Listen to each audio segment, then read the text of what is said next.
It begins with this, and it ends with this. Every criminal case is unique, yet with all cases, one policy prevails, the local court system.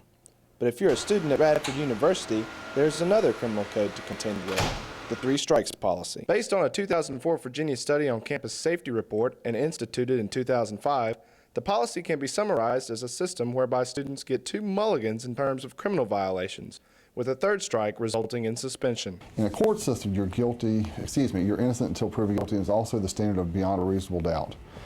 On campus code of conduct, it's what we call a preponderance of evidence. Since its inception, 1,125 students have received a strike, and almost half of that number have received 2 strikes.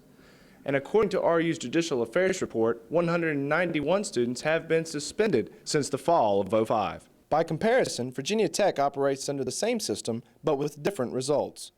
According to Tech's Office of Judicial Affairs annual report for 2005-2006, Tech's infraction figures, comparatively based on the amount of students studying at VT versus RU, are apparently lower in some categories such as cumulative dismissal rates. Francis Keene, Director of Judicial Affairs at Virginia Tech, cautions there are too many factors involved to pinpoint a reason behind such a disparity.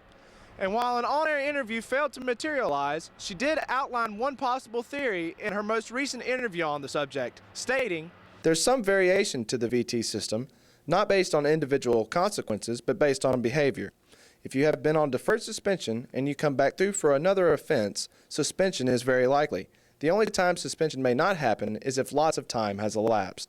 Back at Radford University, students wonder if something can be learned from VT's practices that can be implemented in RU's policy. I think the biggest difference is, quite frankly, the on-campus versus off-campus jurisdiction.